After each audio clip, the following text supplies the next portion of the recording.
안녕하세요. 축구 전문 기자 한준입니다. 과연 김민재 선수는 2023년 유럽 축구 여름 이적 시장에 어떤 팀의 유니폼을 입게 될 것인가? 이 궁금증의 해답을 알 수 있는 시간이 점점 다가오고 있습니다. 김민재 선수가 기초 군사 훈련으로 계약과 최종 협의를 할 수 없는 가운데 유럽 현지 언론들의 보도를 살펴보면 맨체스터 시티가 하이제킹하기 위해 끼어들었다라는 요 소식이 바이에른 뮌헨 유력설에 조금은 파문을 일으키는 것 같았지만 바로 한국 시간으로 6월 26일 월요일 새벽에 나온 따끈따끈한 소식을 통해서 맨체스터 시티도 더 이상 김민재 선수 영입전에 합류하지 않는다는 것들이 확인되고 있습니다. 바로 크로아티아의 역대급 수비 유망주죠. 요시코 구바르디올 영입을 위해 맨시티가 공식 제안을 했다는 소식이 나온 것인데요.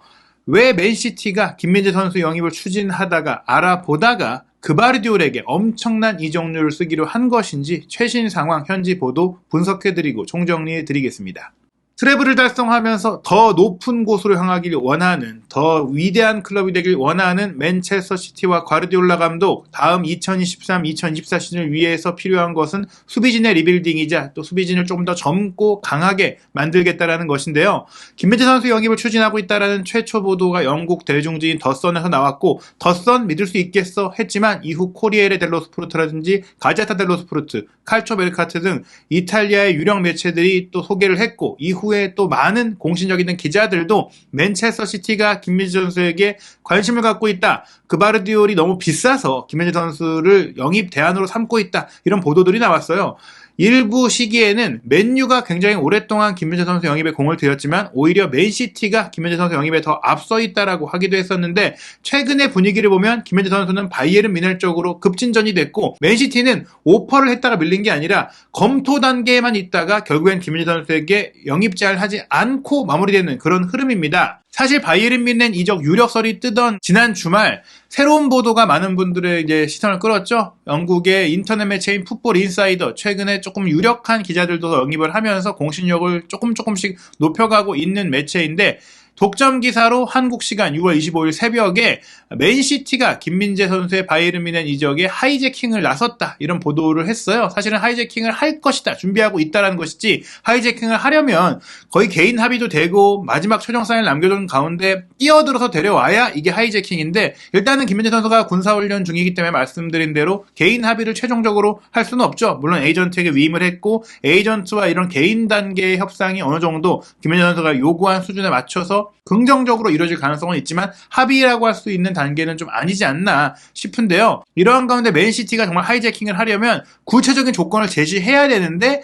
어느 정도 상황을 지켜보고 있다 수준인 거예요. 즉 맨시티도 아예 김민재 선수를 놔버린 게 아니라 지켜보고 있고 협상 상황을 좀 파악 중인 것이다. 이런 정도로만 봐야 되니까 이 기사 자체가 오보일 수는 없지만 기사의 제목이나 논조 자체는 조금 과장되어 있다. 이렇게 봐야 될 것 같습니다. 그런 이유가 최근에 이제 독일의 유력한 매체들에서 나온 그 내용 때문인데요. 우선 RB 라이프치히에 소속된 그바르디올 선수의 상황에 대해서 독일 매체들이 보도를 한 내용을 살펴보면 현지 시간으로 6월 25일 일요일에 나온 보도죠. 그러니까 한국 시간으로는 26일 바로 월요일 새벽에 주르륵 쏟아졌던 내용인데 그바르디올 선수가 직접 과르디올라 감독의 팀에 합류하고 싶다. 맨체스터 시티로 이적하고 싶다라는 공식적인 의향을 구단 라이프치히 쪽에 제출을 했다. 이게 최초로 키커에서 보도했습니다. 키커에서 보도한 것만으로도 공신력이 높은데 지역 신문인 이제 쥐덴 도이체 자이퉁에서도 자신들이 취재했을 때도 그바르디올이 구단에게 공식 요청을 했다더라라고 하니까 그바르디올은 명확하게 맨체스터 시티의 오퍼를 받았고 그 오퍼를 구단 쪽에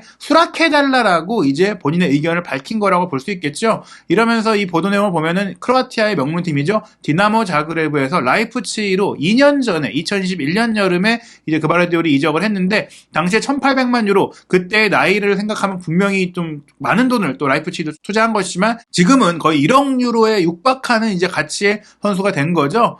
이런 그 협상 상황 속에서 그바르디올이 네이션스 리그의 4강전, 결국에 이제 준우승으로 끝났던 대회죠. 여기에 이제 사타구니 수술 때문에 이제 빠진 상황, 좀 몸 상태가 좋지 않은 상황이지만 큰 부상은 아니에요. 다음 시즌에 뛰는 데 문제는 없는 상황인데 이 수술을 하고 나서 대표팀 일정을 또 쉬니까 협의를 진행하기가 좀 더 원활했던 것 같아요. 이미 과르디올라 감독과 이제 맨시티 측에 구체적인 제안을 받고 얘기를 하고 있는데 이 보도에 이어서 한국 시간으로 6월 26일 새벽에 정말 믿을 만한 큰 소식이 나온 거죠. 거죠. 스카이스포츠 독일판에서 독점 보도를 내놓은 것인데 맨시티가 라이프치히 구단 측에도 공식 오퍼를 했다. 개인적인 부분에서도 제안한 것뿐 아니라 공식 오퍼를 했는데 그 규모가 9천만 유로의 이적료에 옵션 활약에 따른 보너스 조항이다. 그바르디올 선수의 이적료로 라이프치히가 1억 유로를 원한다고 했는데 9천만 유로 보너스면 결국엔 이 보너스를 어떤 형태로 구성하는지 달성이 쉬울지 어려울지 모르겠지만 달성될 경우에는 라이프치히가 원하는 1억 유로를 상회하는 금액이 될 가능성이 매우 큽니다. 보너스를 1천만 유로 정도로 낮게 책정하지 않을 거니까 오히려 당장 지급하는 돈은 9천만 유로지만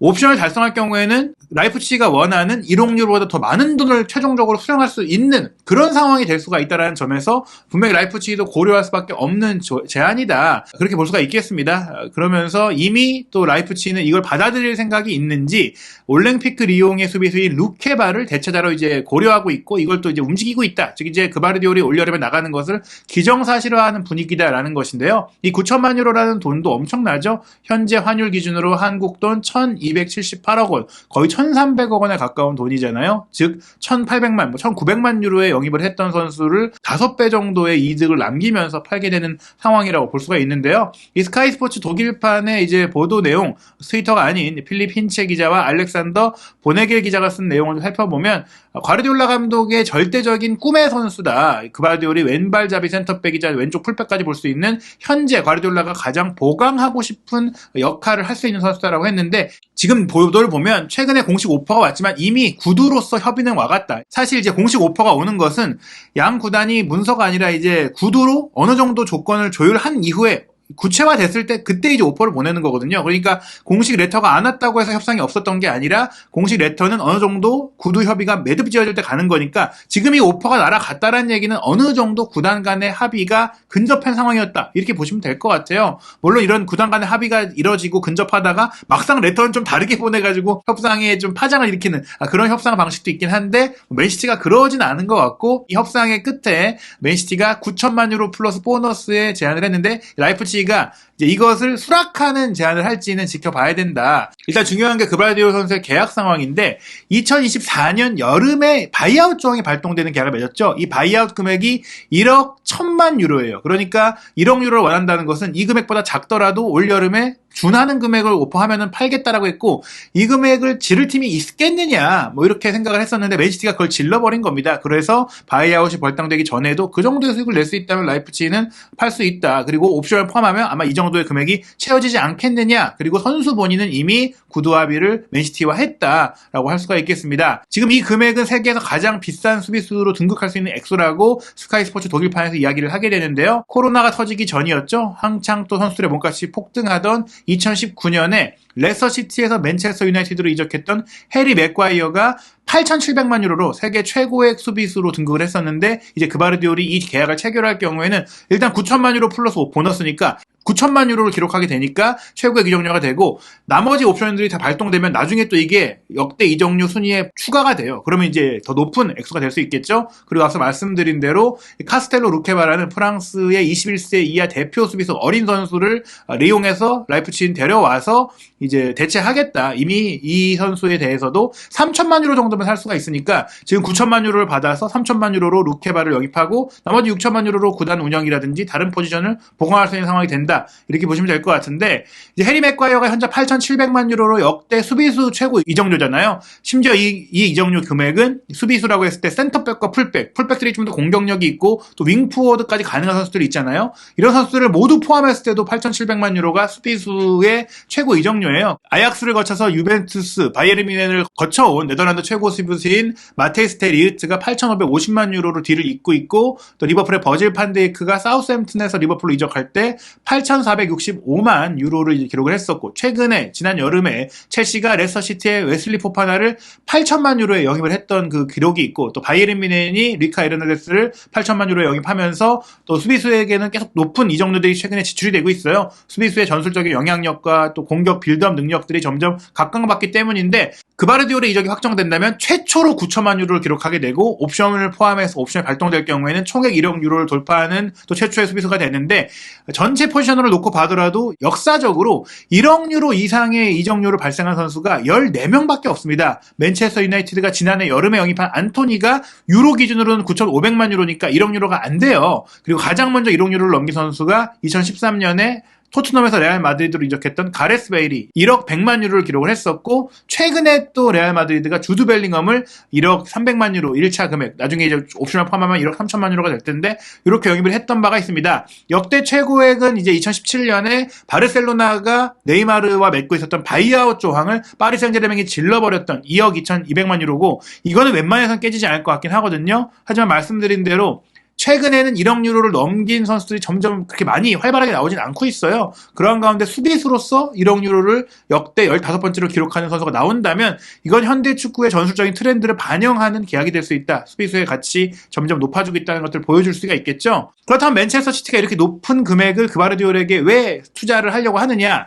지난 시즌 맨시티의 주 포지션이 이제 3-2-4-1로 변환이 됐지만 분명히 포백을 또 아예 포기할 수 있는 옵션이라고 볼 수는 없거든요. 이 3-2-4-1 포메이션으로 새로운 이제 방향성을 과르디올라 감독이 제시를 했지만 이 방법도 결국엔 상대 팀에게 이제 파악이 될 수 있고 이 방법 하나만 가지고 또 타이틀을 방어할 수가 없어요. 그렇기 때문에 포백과 쓰리백을 오가면서 경기를 운영해야 되는데 포백을 쓸 때의 왼쪽 풀백으로 주전이 칸셀루였고 이 선수가 이제는 전술적으로나 과르디올라 감독과 관계적으로나 굉장히 어려운 상황이 됐잖아요. 이 선수가 빠져나가면서 또 쓰리백으로 전환했던 부분이 있거든요.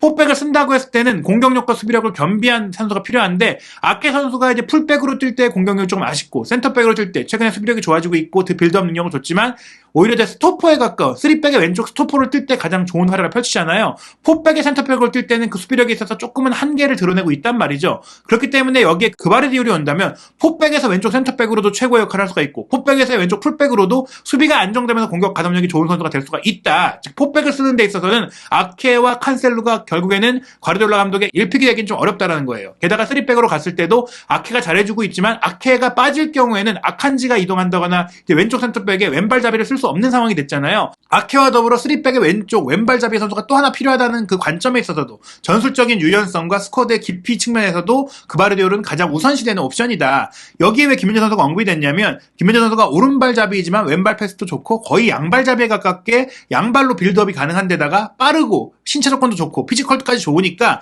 그바르디올을 데려오지 못한다고 했을 때 말씀드린 그바르디올의 자리 4백에서의 왼쪽 센터백과 또 3백에서의 왼쪽 센터백 모두 가능한 거죠. 다만 이제 그바르디올은 조금 더 어리고 왼쪽 풀백까지 가능하지만 김민재 선수 같은 경우에는 6천만 유로 정도의 바이아웃 금액으로 데려올 수가 있는데 그바르디올에겐 거의 4천만 유로를 더 줘야 되잖아요. 옵션 포함 총액으로 생각하면은 김민재 선수의 2배에 가까운 돈을 써야 될 수가 있고 이것은 재정적인 부담도 될 수가 있기 때문에 왜냐하면 이 포지션뿐 아니라 다른 포지션의 어느 부분도 조금 보강에 대한 생각을 하고 있을 거란 말이죠. 빈도안도 이미 바르셀로나로 가게 됐고 베르나르도 실바도 떠나려고 하는 상황이고 지금 오른쪽 센터백이자 오른쪽 풀백으로 뛰고 있는 카일 워커도 나갈 수 있는 특히 김민재 선수가 갈 것으로 얘기가 되는 바이에른 뮌헨으로 갈 수 있는 상황이 된다면 수비라인에 추가적인 영입이 필요한 상황이 될 수밖에 없습니다. 이런 상황에서 이제 그바르디올 선수로 모든 걸 채울 수 있겠느냐?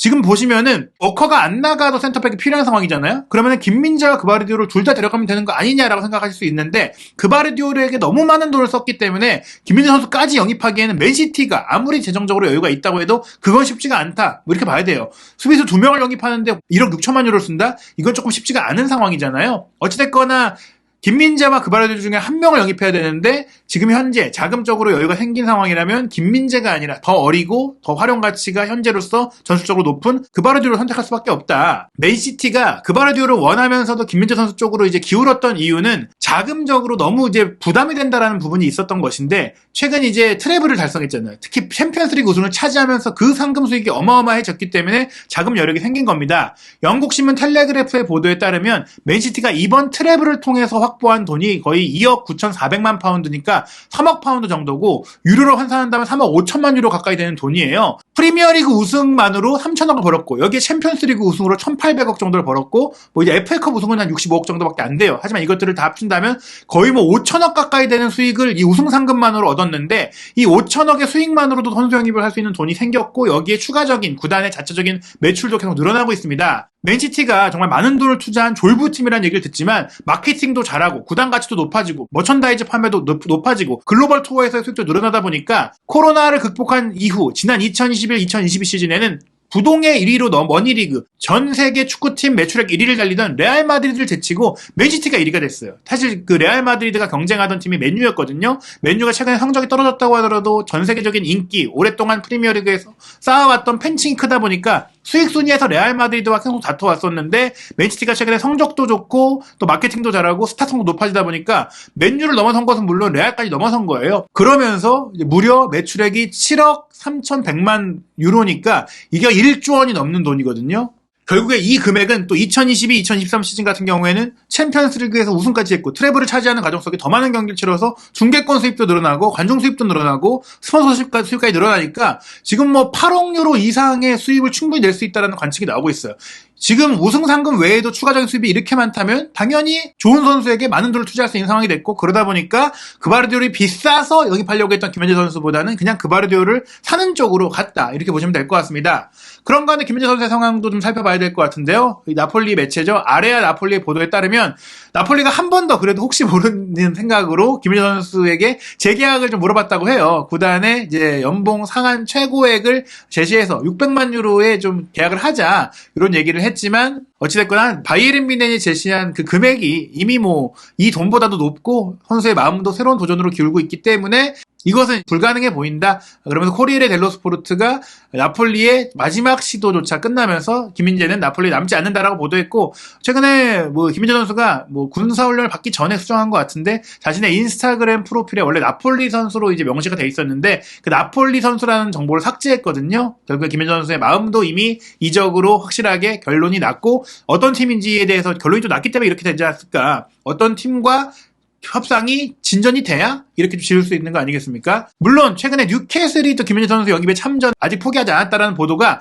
스페인 일간지인 엘바이스에서 나왔어요. 스페인의 일간지인 엘바이스는 한국의 조중동과 같은 신문이기 때문에 신문 자체는 공신력이 높은데 스포츠 소식에 대해서는 이제 신빙성이 있느냐에 대해서는 의문이 있어요. 그렇다고 이 일간지에서 가짜 뉴스를 만들지 않았을 텐데 아마 뭐 유럽과 스페인을 오가는 뭐 포르투갈 쪽을 쭉 오가는 에이전트가 김민재 선수의 에이전트가 포르투갈 쪽이다 보니까 어떤 좀 정보를 받았는데 좀 와전된 정보일 가능성을 배제할 수가 없겠죠. 일단은 맨유는 확실하게 김민재 선수 영입 경쟁에서 철수를 했는데 뉴캐슬이 제시한 조건이 엘바이스의 보도에 따르면 파격적이에요. 세후 기준 1,400만 파운드, 주급이 23만 파운드다. 거의 230억 원에 가까운 연봉 조건을 제시했다라고 하는데 이에 대해서 이제 뉴캐슬 담당 기자들, 영국 내에 있는 기자들은 그건 솔직히 보도를 봤는데 말이 안 된다. 그 정도의 금액은 뉴캐슬의 자체 주급 체계를 좀 깨트리는 것이고 뉴캐슬의 최고 연봉자가 되는 것인데 뉴캐슬이 김민재 선수가 오면 좋고 또 필요한 선수인 건 맞지만 그 정도의 돈을 쓸 생각은 없다. 이 보도는 사실이 아닐 것이다라고 했고 실제로 영국의 더설을 포함한 많은 매체들이 김민재 선수 영입에 실패한 뉴캐슬이 요아킴 안데르센 영입으로 선회를 했다. 이 선수를 노리고 있다. 이런 보도들을 하고 있어요. 맨유도 뉴캐슬도 철수를 했고 실질적으로 김민재 선수를 놓쳤고 파리 생제르맹도 경쟁하기 어렵다 보니까 현재로서 김민재 선수를 원하는 남은 팀은 바이에른 뮌헨뿐이다. 맨시티에 대해서도 최근에 가능성이 언급했지만 그바르디올에게 오퍼를 한 이상 더 이상 뭐 연결이 되기 어렵겠죠. 이미 이제 김민재 선수가 바이에른 뮌헨에서 어떻게 뛸지에 대한 전술적인 밑그림까지 나오고 있어요. 김민재 선수가 바이에른 뮌헨의 왼쪽 센터백으로 뛰면서 빌드업에 또 기점 역할을 할 것이다. 이렇게 좀 그래픽까지 나와 있고 김민재 선수와 더불어 워커와 파우 토레스도 영입이 될 수 있다. 뭐 하파엘 게레이로는 이미 영입이 됐다. 뭐 이렇게 좀 상황들이 이제 보도가 되고 있는데 현재 상황으로 보자면 뭐 바이에른 뮌헨이 거피절인 것 같은데요. 김민재 선수가 기초 군사 훈련을 마치고 나와서 바로 독일행 비행기를 타게 될지 김민재 선수가 훈련소로 나오기 전까지는 모든 변수가 열려 있는데 그 안에 어떤 새로운 또 오퍼와 파문이 나올지 한준 TV에서 새로운 소식이 나오는 대로 분석하고 정리해드리도록 하겠습니다.